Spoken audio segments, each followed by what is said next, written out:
Bismillahirrahmanirrahim. Alhamdulillah wassalamu ala asyrafil anbiya'i wal mursalin sayyidina Muhammad wa ala alihi wa sahbihi ajma'in. Nawaitu ta'alluma wa ta'lim wa tazakkura wa tazkir wa naf'a wal intifa' wal ifadata wal istifadah wal hatha ala tamassuki bi kitabillahi wa sunnati rasulih sallallahu alaihi wasallam wa du'a ila al-huda wa dalalata ala al-khair ibtigha'a wajhihi wa mawdatihi wa thawabihi wa jannatihi subhanahu wa ta'ala summa amma ba'd. Assalamualaikum warahmatullahi wabarakatuh. Sidang hadirin muslimin muslimat yang dirahmati oleh Allah Subhanahu wa taala sekalian. InsyaAllah kita akan menyambung pengajian kita dalam kitab Nurul Mubin fi Qawaidi Aqaididdin yang dikarang oleh Al-Imam Al-Allamah Ibnu Juzai Al-Ghamnati Al-Maliki rahimahullah wa nafa'ana Allahu bi ulumihi wa bi ulumi masyayikhina fid darain amin. Kita sudah masuk kepada perbahasan yang disebut sebagai perbahasan as-sam'iyat, iaitu perbahasan berkait dengan hal-hal yang kita dengar daripada Nabi SAW yang disandarkan kepada as-sam'u, maka disebut sebagai as-sam'iyat. Dan pada fasa yang pertama kita akan membahaskan tentang perkara yang menyabitkan pada membuktikan adanya hari kebangkitan, iaitu hari Yaumul Qiyamah. Mana sebelum ini kita sudah bahaskan bahawa para ulama di dalam ilmu tauhid ini membahagikan bab-bab yang utama di dalam ilmu tauhid kepada 3 bahagian. Yang pertama membincangkan tentang ilahiyat, iaitu membincangkan tentang ketuhanan. Yang kedua adalah membincangkan tentang nubuat berkaitan dengan kenabian, dan yang ketiga adalah berkaitan dengan as-sam'iyat, iaitu perkara-perkara yang berkait dengan hari akhirat, dan juga perkara-perkara yang melibatkan perkara-perkara yang tidak dapat dijangkau oleh akal kita, yang mana kita dapat itu hanya daripada perkhabaran daripada Nabi kita, Nabi Muhammad SAW.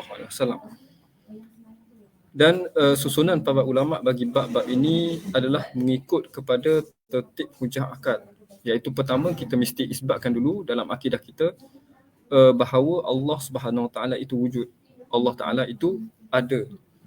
Dan selepas itu kita isbatkan bahawa Allah Ta'ala ini bersifat dengan sifat-sifat kesempurnaan yang disebut muttasifun bikulli kamalat. Dan juga Allah Ta'ala ini suci daripada sifat-sifat yang berbentuk kekurangan ataupun berbentuk keaiban, munazzahun an kulli naqais. Maka itu dibincangkan sifat-sifat ketuhanan pada bab ilahiyat. Kemudian kita masuk kepada perbahasan an-nubuwat, iaitu perbahasan berkaitan dengan kenabian. Kita isbatkan bahawa Allah Subhanahu Wa Taala mengutuskan para rasulnya untuk menyebarkan ataupun untuk memberi hidayah kepada manusia dengan panduan daripada wahyu daripada Allah Subhanahu Wa Taala. Maka kita juga isbatkan dalam bab nubuwat itu sifat-sifat wajib bagi Nabi, iaitu sifat 4 sifat wajib bagi Nabi, sifat harus bagi Nabi, dan juga sifat mustahil bagi Nabi. Dan yang terakhir, yang ketiga adalah bab berkait dengan as-sam'iyat. Dan pada hari ini kita membincangkan tentang hari kebangkitan, Yaumul Ba'ts. Mana musannif rahimahullah menyebutkan, ketahuilah bahawa Allah Subhanahu Wa Taala akan menghidupkan yang mati dan menghimpunkan sekian makhluk pada hari kiamat, untuk dihitungkan dan diberikan ganjaran dan balasan azab. Maka ini salah satu keyakinan kita, keimanan kita bahawa Allah Ta'ala pada hari akhirat kelak akan menghidupkan kembali manusia-manusia yang telah meninggal dunia untuk dihisap dan juga dihitung amalan mereka. Jadi kita nak membuktikan pada bab ini bahawa keimanan itu adalah satu perkara yang hak, satu perkara yang benar. Dan macam mana kita nak membuktikan? Kata musannif rahimahullah, dalil atas perkara itu adalah ia adalah harus pada akal. Allah Ta'ala ni dengan sifatnya Al-Qadir mampu untuk menghidupkan kembali manusia selepas mana dimatikan ketika kehidupan dunia untuk dibangunkan pada hari akhirat kelak. Maka kata musannif, dalil yang pertama, ia adalah perkara yang harus pada akal dan tidak mustahil. Maka tidak ada satu yang mustahil bagi Allah Subhanahu Wa Taala, termasuklah juga iaitu Allah Ta'ala berkuasa menghidupkan orang yang telah meninggal dunia untuk dihisap ketika hari akhirat. Maka ia telah diberitakan di dalam kitab-kitab Allah dan para rasulnya. Hal-hal ini telah disebut secara jelas dalam Al-Quran dan juga kitab-kitab sebelum daripada Al-Quran bahawa akan ada hari pembalasan ataupun hari penghakiman. Maka kata musannif rahimahullah, maka wajiblah beriman dengannya. Maka kita sebagai seorang mukmin wajib beriman akan adanya hari akhirat. Telah tersebut dalam syariat kita berkenaan perincian hal ehwalnya yang tidak pernah dinyatakan dalam syariat-syariat yang lain. Jadi antara kelebihan umat Nabi Muhammad SAW yang diturunkan Al-Quran, Al-Quran memperincikan tentang bagaimana keadaan hari akhirat. Allah Ta'ala sebut banyak peristiwa-peristiwa yang mana diperincikan dalam Al-Quran. Maka ini berbeza dan juga menjadi keistimewaan di dalam agama Islam berbanding syariat-syariat yang sebelum daripada Islam. Dan kata musannif, dalil atas bahawa ia suatu yang harus pada akal adalah daripada 3 sudut. Jadi tadi kita membincangkan tentang wujudnya ataupun adanya hari akhirat ini berdasarkan kepada apa yang Allah Ta'ala sebut dalam Al-Quran.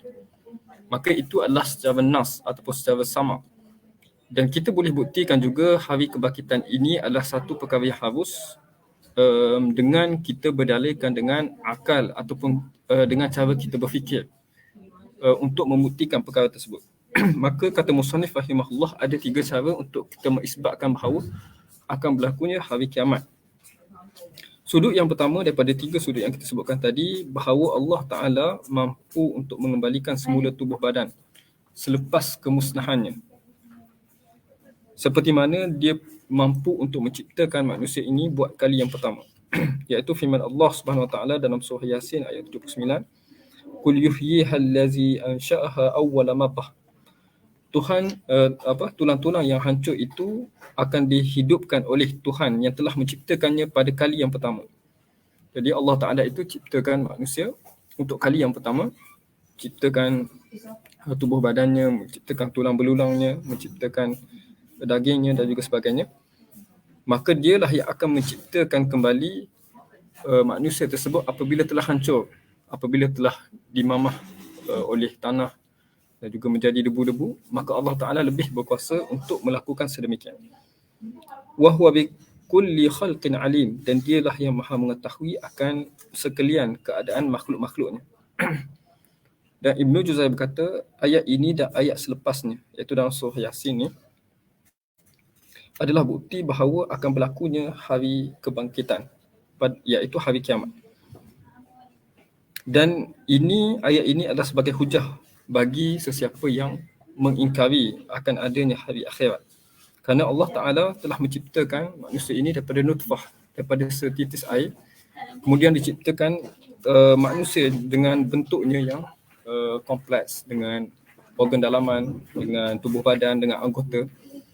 Dan ini menunjukkan bahawa Allah Ta'ala mampu menjadikan manusia daripada jasadnya yang telah ada. Maka itu adalah bagi Allah Subhanahu Wa Ta'ala adalah perkara yang di dalam kekuasaannya. Dan begitu juga dalam firman Allah Subhanahu Wa Ta'ala dalam surah Al-Qiyamah.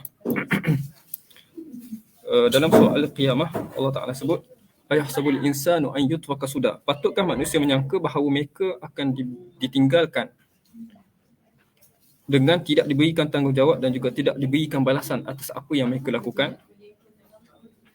Jadi Allah Ta'ala sebut kat sini adalah istifham al-inkari, bahawa Allah Ta'ala nak memberi taubih kepada golongan-golongan yang mengatakan bahawa kehidupan dunia ini tidak ada tanggungjawab dan juga tidak ada taklif. Sedangkan yang sebenarnya adalah mereka ini dipertanggungjawabkan dengan syariat-syariatnya yang mana wajib untuk mereka lakukan, dan apabila mereka tidak lakukan maka mereka akan dihukum dengan dosa, dan apabila mereka melakukan perkara yang diharamkan maka mereka juga dihukum dengan dosa. Begitu juga sebaliknya, kalau mereka melakukan perkara yang wajib maka mereka akan diberi pahala, dan jika mereka meninggalkan perkara yang haram dengan niat yang daripada mereka maka juga mereka diberikan dengan pahala. Maka kata Allah Subhanahu Wa Ta'ala, ayahsabul insanu an yutraka suda. Patutkah manusia ini menyangka bahawa mereka akan ditinggalkan begitu sahaja tanpa diberikan tanggungjawab dan juga tanpa diberikan pembalasan terhadap apa yang mereka lakukan. Kemudian firman Allah Subhanahu Wa Taala, alam yakun nutfatan min maniyyin yumna. Bukankah mereka ini asal mereka adalah daripada setitis air yang dipancarkan ke dalam rahim.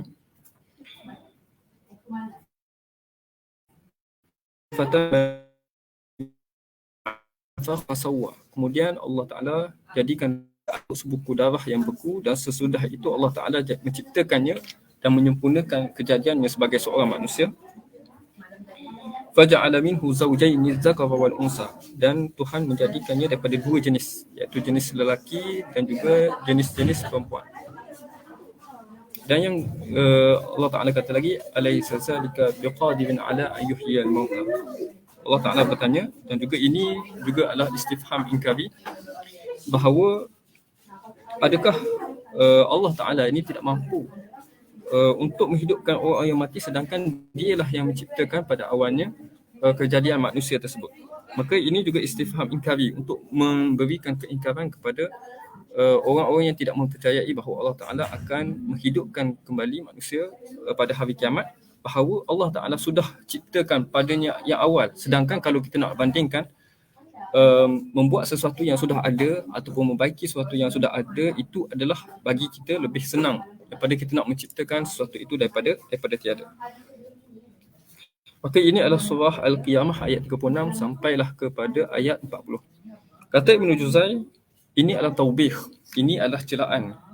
Maknanya nak memberi celaan kepada golongan-golongan yang tidak mempercayai hari akhirat ini. Adakah mereka sangkakan bahawa mereka akan dibiarkan tanpa dihisap, tanpa diberi tanggungjawab dan tanpa pembalasan? Dan ini adalah menunjukkan bahawa sangkaan seakan mereka itu adalah satu perkara yang sangat buruk, sangat keji. Kerana dalam satu ayat yang lain Allah Ta'ala sebut dalam surah Al-Mu'minun ayat 115, afahasibtum annama khalaqnakum abasa wa annakum ilaina la turja'un. Adakah kamu menyangka bahawa kami menciptakan kamu ini dengan sia-sia dan kepada kamilah kamu akan dikembalikan? Maka nak menunjukkan bahawa keimanan itu kepada hisab itu adalah satu perkara yang wajib diimani oleh setiap orang yang beriman. Kemudian kata Ibn Juzai lagi, makna ayat adalah penghujahan kepada penciptaan manusia untuk membuktikan berlakunya kebangkitan. Jadi seperti mana yang kita sebutkan tadi, Allah Ta'ala mampu untuk menciptakan sesuatu, apatah lagi kalau Allah Ta'ala nak menciptakan sesuatu yang telah ada. Maka itu adalah lebih mudah bagi Allah Subhanahu Wa Ta'ala. Kemudian kata musannif rahimahullah, firman Allah Subhanahu Wa Ta'ala, wa huwal ladzi yabda'ul khalqa summa yu'iduh.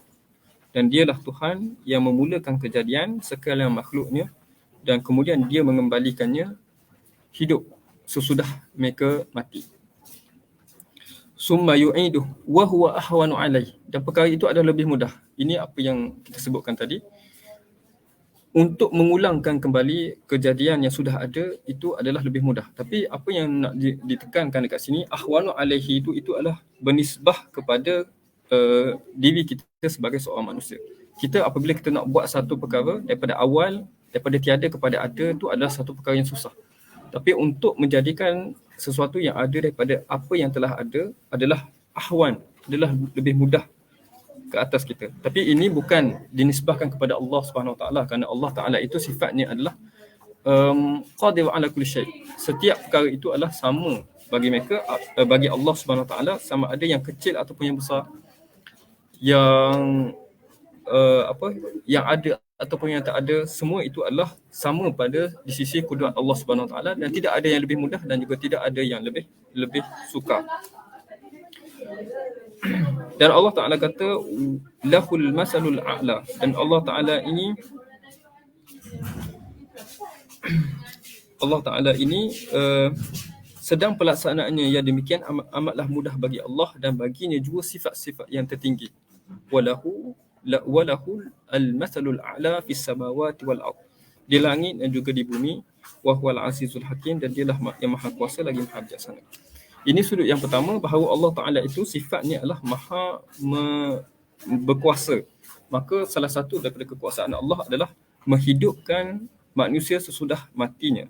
maka hal ini adalah wajib kita imani akan berlakunya hari akhirat, hari kebangkitan. Itu sudut yang pertama.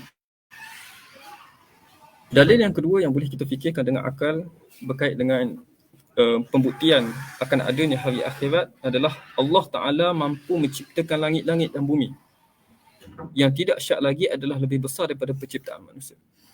Tersebut dalam keimanan kita kepada hari kebangkitan ini, Allah Ta'ala akan bangkitkan manusia dengan jasad mereka. Sesudah mati mereka, maka manusia ini jika nak dibandingkan dengan bumi, dengan langit-langit yang lebih besar saiznya dan juga lebih susah dia punya penciptaannya, maka tidak syak lagi penciptaan ataupun kebangkitan manusia itu adalah lebih boleh kita fikirkan, lebih boleh logik untuk kita fahami. Maka begitu juga dia mampu menghidupkan makhluk selepas kematiannya. Maka jika nak dibandingkan penciptaan yang lebih besar Allah Ta'ala mampu untuk lakukan, apatah lagi kalau penciptaan itu hanyalah menciptakan manusia yang kecil, maka itu sudah tentu di dalam kekuasaan dan juga kudrat Allah Subhanahu Wa Ta'ala. Seperti mana Allah Ta'ala firmankan dalam surah Al-Ahqaf ayat 33, Alam yarau anna Allah allazi khalaqa samawati wal ard wa lam ya'ya bi khalqihinna biqadirin ala an yuhyiyal mauta bala innahu ala kulli syai'in qadir. Surah Al-Ahqaf ayat yang ke-33 maksudnya adalah, adakah masih mereka ingkar dan tidak mahu memikirkan serta mengetahui bahawa sesungguhnya Allah Ta'ala lah yang telah menciptakan langit dan bumi dengan tidak mengalami kesukaran dalam menciptakannya. Dia berkuasa menghidupkan makhluk-makhluk yang telah mati, sudah tentu berkuasa, maka sudah tentu dia berkuasa untuk melakukan perkara yang sedemikian. Sesungguhnya Allah Ta'ala maha kuasa atas tiap-tiap sesuatu. Kata Ibn Juzay rahimahullah, dan ia adalah lebih mudah. Itu adalah untuk mengembalikan semula jasad pada hari kiamat adalah terlebih mudah baginya daripada penciptaan yang pertama. Ini apa yang telah kita terangkan tadi. Penciptaan yang pertama kalau nak dinisbahkan kepada manusia adalah lebih susah. Jadi mengembalikan semula jasad pada hari kiamat ini adalah terlebih mudah baginya, maka perkara itu adalah harus bagi Allah SWT. Ini adalah untuk mendekatkan kefahaman dan menegaskan tentang kebangkitan semula. Ia bukanlah nak menunjukkan bahawa ada perkara yang susah, ada perkara yang mudah bagi Allah, tapi untuk mendekatkan kefahaman kita. Kalau kita nak buat satu perkara yang susah, satu perkara untuk menjadikan daripada awal, itu adalah susah bagi kita. Tetapi untuk menjadikan sesuatu yang sudah ada, itu adalah senang. Maka itu adalah untuk kefahaman kita dan bukan dinisbahkan kepada kudrat Allah Subhanahu Wa Taala. Kerana sesiapa yang mencipta kali pertama, maka akan lebih mudah untuk menciptanya pada kali kedua. Kita apabila dah buat satu perkara, untuk kita buat semula pada kali yang kedua itu adalah lebih mudah berbanding kita buat kali yang pertama. Maka ini sekadar untuk mendekatkan kefahaman kita tentang ayat yang kita bacakan tadi, wa huwa ahwanu alaih, dan itu adalah lebih mudah baginya. Bukanlah bermaksud apa yang kita sebutkan tadi. Jadi orang yang menciptakan kali pertama adalah lebih mudah untuk dia menciptakan kali yang kedua. Dan kesemua itu sama sahaja bagi Allah.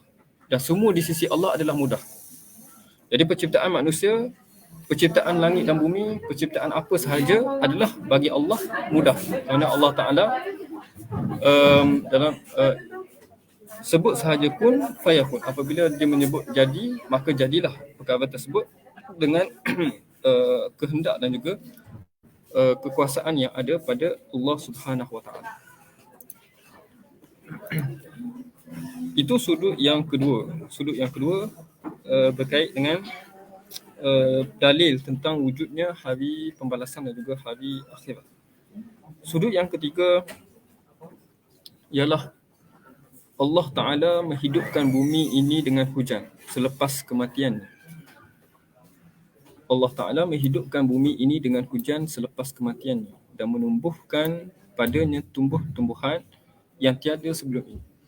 Jadi antara cara untuk kita memahami bagaimana Allah Ta'ala menghidupkan manusia-manusia yang telah mati dan juga memberikan kehidupan semula adalah dengan kita melihat kepada Allah Ta'ala menghidupkan tumbuh-tumbuhan selepas mana tumbuhan itu mati dan juga kering. Allah Ta'ala tumbuhkan balik dengan hujan-hujan yang turun, maka tumbuh-tumbuhan itu dapat hidup kembali. Maka seumpama juga apabila kita lihat kepada kebangkitan ini, nak dikiaskan dengan perkara tersebut, Allah Ta'ala boleh daripada keadaan mati, keadaan yang kering, Allah Ta'ala boleh hidupkan balik dan juga tumbuhkan balik tumbuhan-tumbuhan tersebut.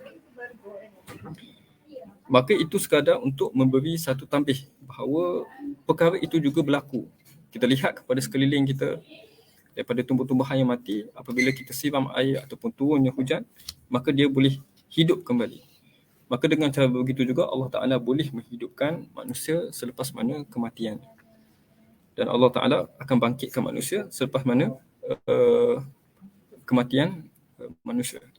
Maka begitulah juga dia menghidupkan makhluk selepas kematian mereka. Maka dengan cara ini kita dapat faham bahawa cara Allah Ta'ala hidupkan manusia selepas daripada kematian. Inilah makna firman Allah Subhanahu Wa Ta'ala yang berbunyi wa taral arda hamidatan. Kamu lihat bumi itu kering. Fa iza anzalna 'alaihal ma', apabila kami turunkan ke atasnya air hujan, ihtazzat wa rabat, dan dia bergerak-gerak dan tanahnya menumbuhkan tumbuh-tumbuhan yang subur.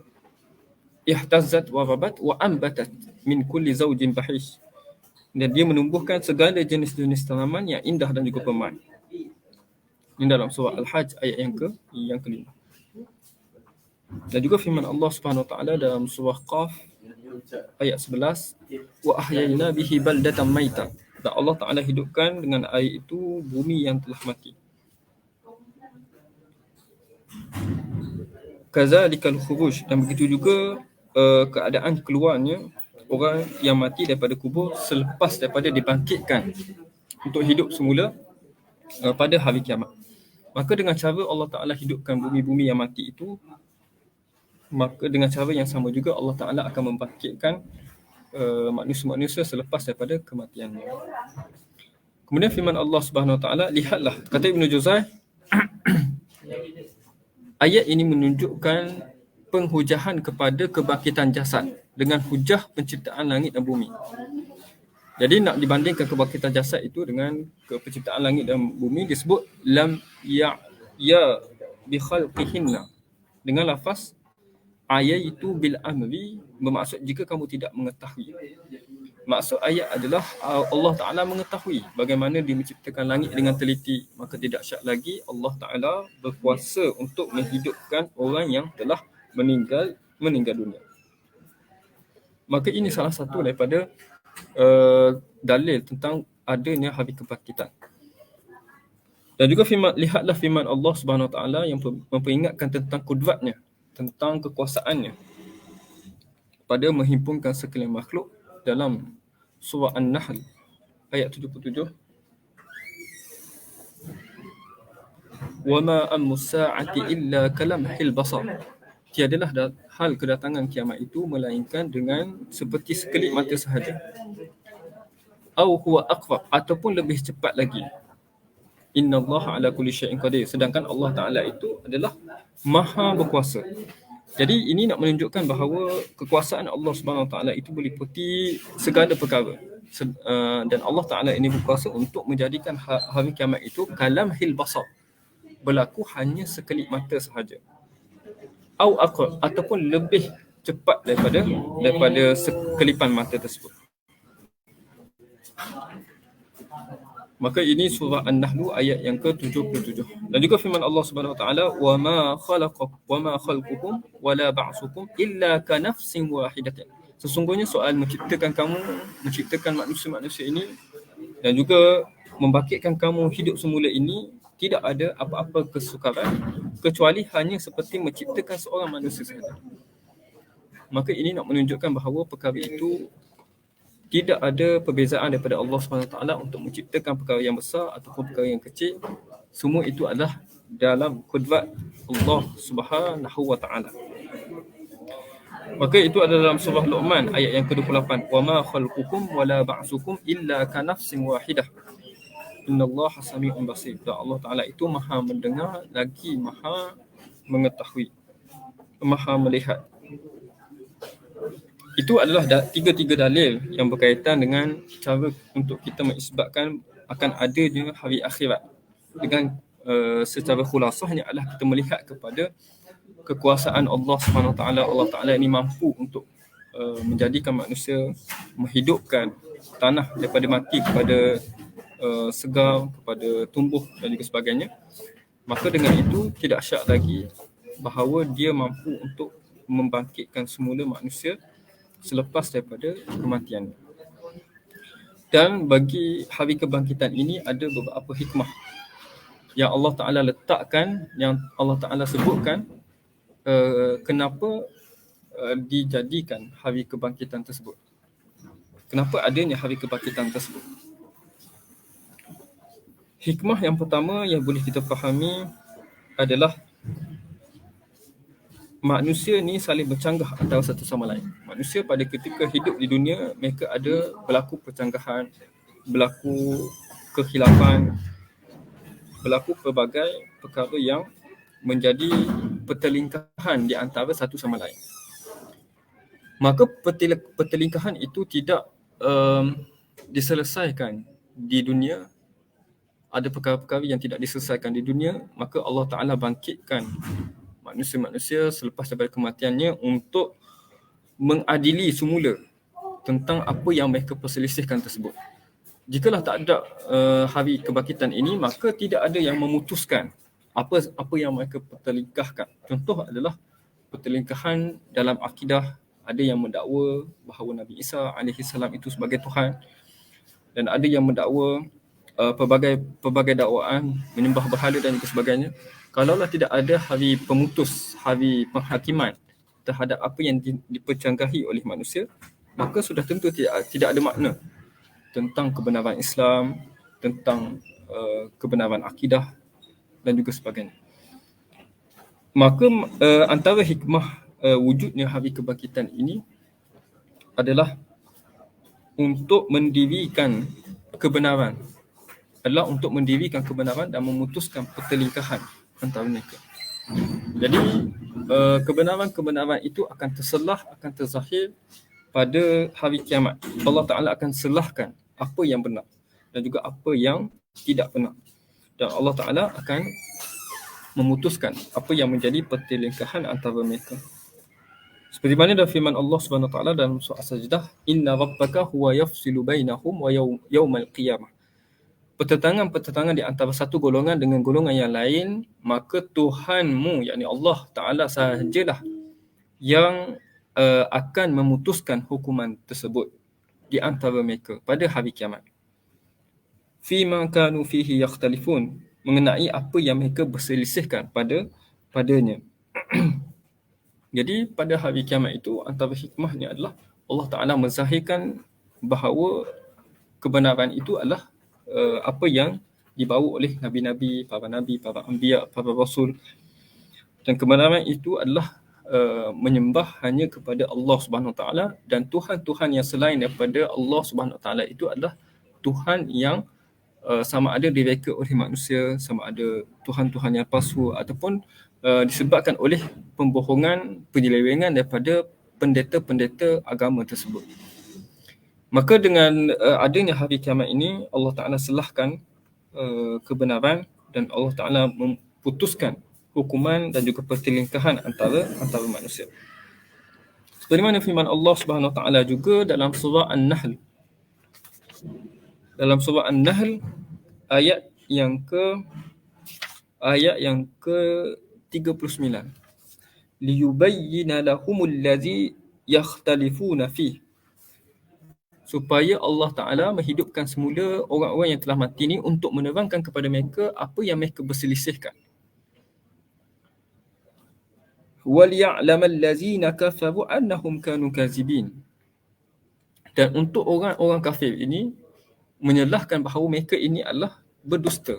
Mereka ini bersifat dengan dusta. Mereka berdusta kepada Allah, berdusta kepada Rasul, dan keyakinan dan juga etikad mereka adalah keyakinan yang tidak benar, maka itu dijadikan hari ini sebagai hari pembalasan dan juga hari penentu kepada apa yang hak dan juga apa yang batil. Maka itu surah An-Nahl. Antaranya adalah untuk Allah Ta'ala menzahirkan kebenaran dan Allah Ta'ala menjelahkan kebatilan golongan-golongan kafir terhadap etikad mereka dan juga pendustaan mereka. Dan antara hikmah lagi adalah iaitu manusia daripada dalam kalangan mereka ada yang kafir, ada yang mukmin, ada yang taat, ada yang melakukan maksiat. Maka Allah Ta'ala akan membangkitkan mereka untuk membalas setiap satu berdasarkan amalan masing-masing. Jadi antara hikmah Allah Ta'ala jadikan hari kiamat ini supaya orang-orang yang melakukan ketaatan akan melakukan, dan orang maksiat, orang yang berdosa, maka akan dibalas dengan balasan yang setimpal dengan amalan mereka. Jadi hikmah juga adalah supaya seseorang itu dapat menikmati ataupun merasai hasil daripada apa yang mereka perbuatkan, daripada perbuatan kebaikan. Dan mungkin seseorang itu apabila dia melakukan kebaikan, dia tidak dapat kebaikan itu di dunia, tetapi Allah Ta'ala simpan kebaikan itu di akhirat dan Allah Ta'ala ganjarkan dengan ganjaran yang lebih berlipat kali ganda. Maka itu hikmah adanya hari akhirat. Allah Ta'ala tentukan kenikmatan-kenikmatan, nikmat-nikmat kepada orang-orang yang beriman dengan kenikmatan syurga. Dan Allah Ta'ala juga memberi pembalasan kepada orang-orang yang melakukan kezaliman, orang-orang yang melakukan kemaksiatan, orang-orang yang melakukan keingkaran kepada Allah Subhanahu Wa Ta'ala. Maka mereka di neraka, mereka akan dihisap di hadapan Allah Subhanahu Wa Ta'ala. Dan ini sebenarnya adalah satu kalau kita nak jadikan dia sebagai satu tadabbur, bahawa ini adalah satu kenikmatan kita. Kenikmatan kita beriman kepada hari akhirat. Kerana orang yang tidak beriman, dia tidak akan percaya kepada akan adanya pembalasan. Maka sebab itu apabila berada di dunia, dia akan cuba untuk membalas apa yang mereka rasa tak puas hati, apa yang mereka rasa terzalimi. Mereka membalas di dunia kerana mereka tidak mempercayai akan adanya pembalasan di akhirat. Tetapi kalau kita perbuatan membalas dendam, perbuatan untuk menzalimi orang yang menzalimi kita adalah perkara yang tidak tidak digalakkan ataupun dilarang oleh syarak, maka kita beriman kepada Maliki Yaumiddin, iaitu penguasa bagi hari pembalasan. Dan dalam satu ayat yang lain Allah Ta'ala kata, la tahsabannallaha ghafilan amma ya'malu zalimun. Janganlah kamu nyangka bahawa Allah Ta'ala ini bersifat ghafil, bersifat lalai, bersifat lupa orang yang zalim. Orang yang zalim, apabila mereka melakukan kezaliman, mereka merasakan kalau orang yang tidak percaya kepada Tuhan, mereka ni tidak ada pembalasan, maka mereka buat kejahatan itu dengan semahu-mahunya, dengan kejahatan yang sejahat-jahatnya, kerana bagi mereka tidak ada pembalasan. Tapi dalam kita mempercayai akidah Islam, apabila seseorang itu melakukan kezaliman ke atas saudaranya, melakukan kezaliman ke atas orang di bawahnya, melakukan kezaliman ke atas golongan yang lemah, maka ketahuilah bahawa Allah Ta'ala tidak lupa terhadap apa yang telah dilakukan oleh orang yang zalim tersebut. Maka setiap daripada perbuatan zalim yang dilakukan oleh orang yang zalim itu akan dibalas oleh Allah Subhanahu Wa Ta'ala di hari akhirat. Maka kita hidup di dunia ini dengan kenikmatan iman kita kepada hari akhirat akan berasa walaupun dizalimi, walaupun disakiti, walaupun ada benda yang berlaku ketidakadilan, tetapi kita serah kepada Allah Subhanahu Wa Ta'ala untuk memberikan hukuman. Bukan kita sendiri yang memberi hukum kepada orang yang zalim. Maka dengan kita hidup dalam keadaan aman, dalam keadaan harmoni, dalam keadaan tidak berdendam, tidak berdengki, tidak berhasad kepada orang lain. Maka itu adalah salah satu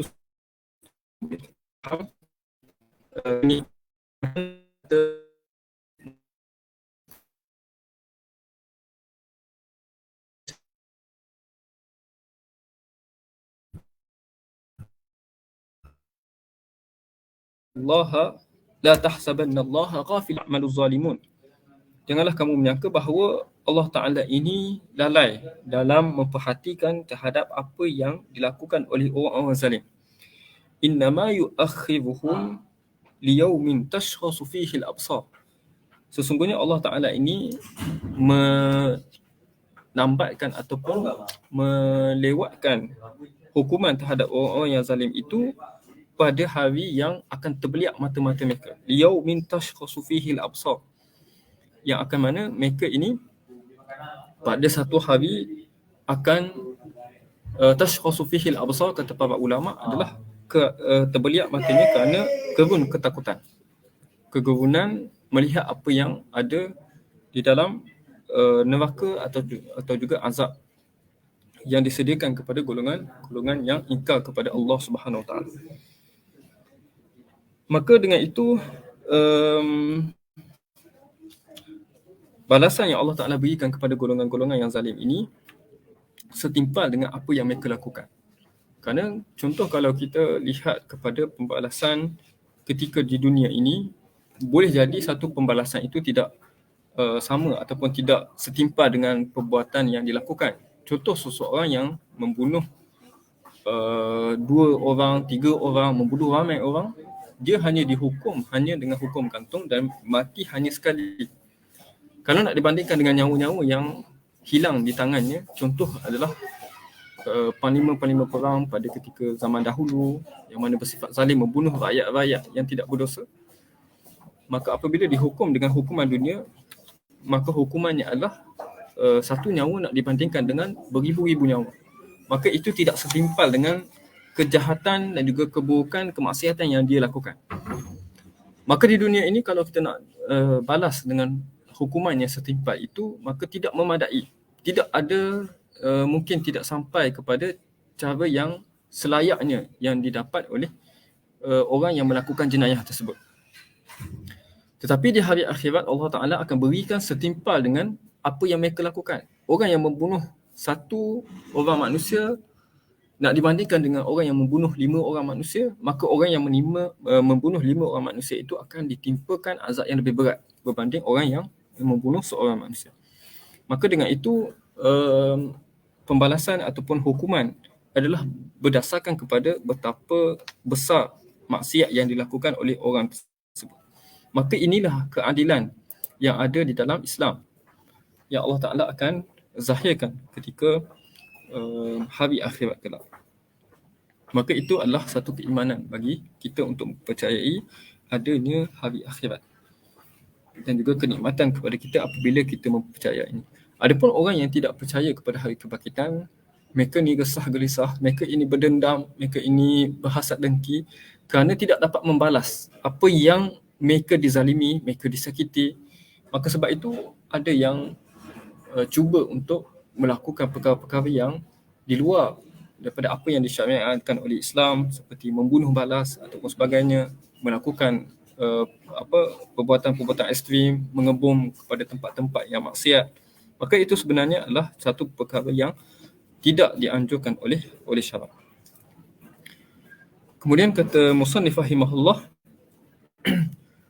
dan manusia dalam kalangan mereka ada yang mukmin dan ada yang kafir, ada yang taat dan ada yang melakukan maksiat. Maka Allah akan membangkitkan mereka untuk membalas setiap satu daripada mereka berdasarkan amalan masing-masing. Seperti mana firman Allah Subhanahu Wa Taala, liyajziyallahu kulla nafsin ma kasabat. Allah Taala akan membalas, Allah Taala akan mengganjari, Allah Taala akan memberi ganjaran dan juga pembalasan bagi tiap-tiap seseorang atas apa yang mereka telah usahakan. Liyajziyallahu kulla nafsin ma kasabat.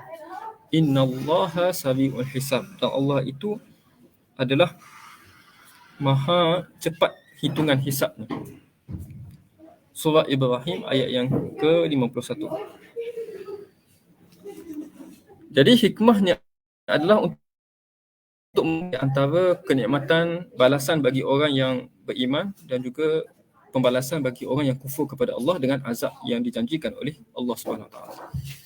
Dan kata musannif rahimahullah, jika tidak kerana kebangkitan ini, Dan balasan akhirat nescaya tidak ada beza di antara orang yang baik dengan orang yang jahat.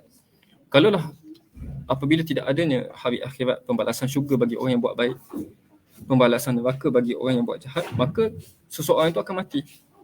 Dan tidak ada perbezaan di antara orang yang bersusah payah untuk melakukan kebaikan, berusaha untuk melakukan kebaikan di dunia berbanding dengan orang yang melakukan kemaksiatan dan kejahatan ketika di dunia. Maka itu adalah sesuatu yang tidak masuk akal, kerana sudah tentu orang yang buat baik akan mendapat perakhiran yang baik, dan juga orang yang melakukan kejahatan maka sudah tentu akan mendapat balasan daripada kejahatan yang dia lakukan. Maka mereka ini di dunia sama. Bahkan terkadang hal orang jahat dan orang kafir di dunia adalah lebih baik. Kita tengok dekat dunia ini, orang-orang kafir kehidupannya adalah lebih baik berbanding dengan orang yang beriman. Ada yang walaupun dia seorang yang tidak mempercayai Tuhan, selalu melakukan kejahatan, selalu melakukan rasuah, hidupnya adalah lebih baik berbanding orang mukmin. Orang mukmin boleh jadi tidak mendapat kenikmatan-kenikmatan tersebut, hidup dalam susah, kesengsaraan. Kerana itu adalah neraca di dunia ini tidak dapat diukur dengan harta benda. Tetapi yang menjadi kayu ukur ataupun yang menjadi penentu adalah di akhirat kelak, iaitu orang yang masuk ke dalam syurga, maka itulah orang yang berjaya, dan orang yang masuk ke dalam neraka, maka mereka itu adalah orang yang sengsara ataupun orang yang gagal. Seperti mana dalam satu hadis Nabi SAW sebut, "Lau kanatid dunya ta'dilu indallahi junaha ba'udatin." Kalaulah dunia ini ada nilai di sisi Allah sebesar sayap ba'udah, sayap seekor nyamuk. Kalaulah ada nilai itu di sisi Allah dunia ini, masaqa kafiran syubbata ma'in, maka tidak akan seseorang kafir itu minum setitis air pun. Maka nak menyebutkan bahawa neraca di dunia ini, seseorang itu kaya, seseorang itu dimuliakan, seseorang itu mendapat pangkat, bukanlah menunjukkan bahawa dia pada hari akhirat adalah antara golongan yang dimuliakan. Kalau dia termasuk daripada golongan yang kafir, maka sudah tentu pada hari akhirat mereka adalah golongan yang juga lihat hidup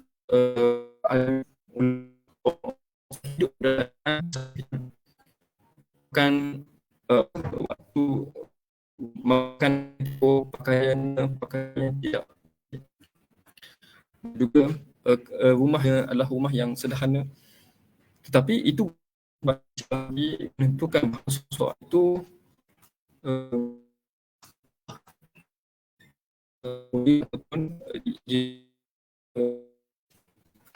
kerana kalaulah dunia itu menjadi neraca, kehartaan itu menjadi neraca, maka sudah tentu orang-orang yang beriman ini akan tergolong daripada orang yang kaya, golongan-golongan yang kemewahan, tetapi itu tidak Allah Ta'ala berikan. Kerana asasnya adalah ke mana kita sama ada, kalau ke syurga maka itu adalah kejayaan, dan kalau sebaliknya ke neraka, waliyahzubillah, maka itu adalah satu kegagalan. Maka dengan itu kata musannif rahimahullah, boleh jadi orang jahat dan orang kafir di dunia ini lebih baik. Kalau ada hari akhirat itu, sudah tentu yang lebih mulia, yang lebih baik adalah orang kafir, kerana mereka mendapat kenikmatan. Tapi Allah Ta'ala jadikan hari akhirat itu untuk memberikan kemuliaan dan juga nikmatan yang abadi kepada orang yang melakukan kebaikan, dan juga orang yang beriman kepada Allah Subhanahu Wa Ta'ala. Maka mereka di dunia ini sama, kadang hal orang yang ada orang kafir di dunia adalah mesti ada satu alam yang lain yang terzahir pada perbezaan pada pembalasan. Orang yang melakukan kebaikan akan mendapat kenikmatan yang luas, dan juga orang yang melakukan kejahatan akan mendapat balasan kejahatan dia lakukan. Allah Taala Surah Al-Mu'minun ayat 15, annakum abasan wa annakum ilaina la. Kamu menyangka bahawa kamu ini diciptakan dengan sia-sia, abasan khalaqnakum abasan, dan dengan sia-sia yang tidak ada ciptaan, wa annakum dan kepada kami.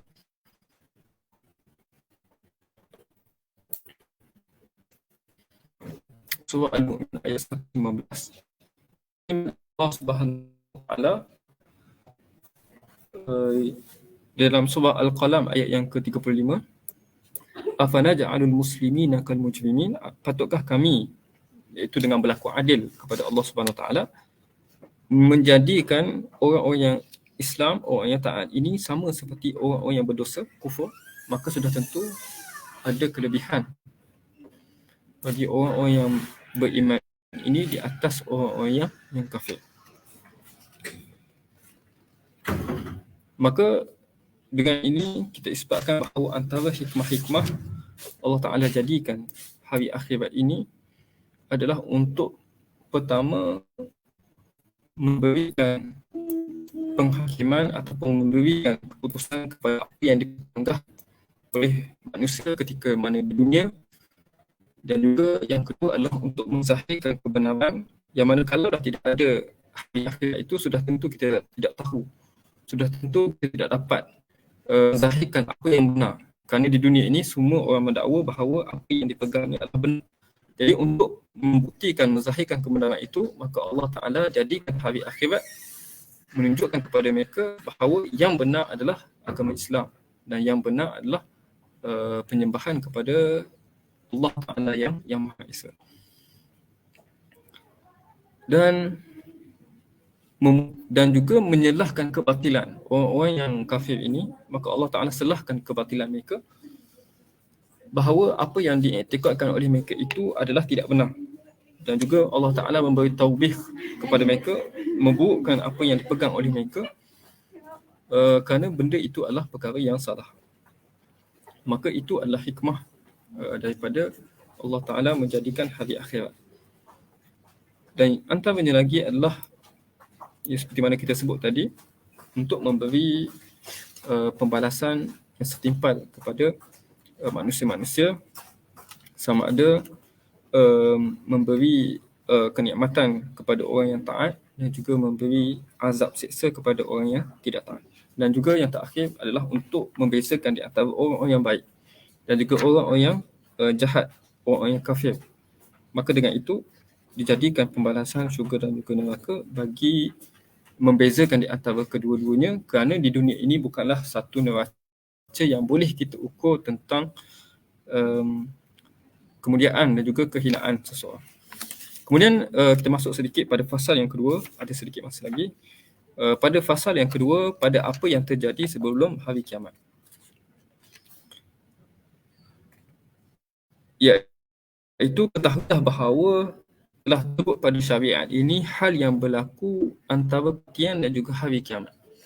Jadi selepas mana kita meninggal dunia, maka kita akan masuk kepada alam yang disebut sebagai alam kematian, maka kita masuk kepada alam yang disebut belum di antara alam itu ada beberapa keimanan yang wajib kita percaya di antara sebelum daripada kita nak dibangkitkan pada hari kiamat itu. Antara kepercayaan ataupun keimanan yang perlu kita imani pada perkara tersebut adalah soalan daripada dua malaikat dan juga azab kubur. Maka kita perlu percaya bahawa pada selepas mana kita meninggal dunia akan berlaku soal jawab dan juga soalan daripada dua malaikat. Dan bagi orang-orang yang tidak dapat menjawab soalan daripada malaikat itu, maka akan berlakunya azab kubur. Kata Ibn Juzay Al-Ghamnati, perkara ini diisyaratkan dalam firman Allah Subhanahu Wa Taala. Telah riwayatkan daripada hadis-hadis yang sahih tentang wujudnya azab di dalam kubur. Antaranya sabda Rasulullah SAW, apabila seseorang diletakkan di dalam kubur dan peneman yang telah meninggalkannya, maka dia akan mendengar hentakan selipar tapak kaki mereka. Maka ada padanya itu orang malaikat dan akan dudukkannya. Kedua malaikat itu akan bertanya, apakah kamu katakan tentang lelaki ini? Yang beriman akan berkata, aku bersaksi bahawa dia adalah hamba Allah wa Abdullah Rasul. Dia adalah dikatakan, tengoklah kepada kamu di dalam Allah tempat kamu ini di syurga. Bagi orang dah menjawab soalan daripada malaikat itu, maka Allah Ta'ala akan tempat kamu di neraka, dan Allah Ta'ala akan gantikan dengan syurga. Dia melihat kedua-duanya dan dia melihat kepada tempat yang dia akan pergi, iaitu ke dalam syurga. Kemudian kalau orang apabila dia tanyakan kepada mereka, apa yang kamu katakan tentang lelaki ini, mereka mengatakan bahawa kami tidak tahu. Kami tidak tahu. Kami hanya berkata seperti mana orang lain mengatakan. Maka lihatkan kepadanya tempatnya di dunia juga di syurga.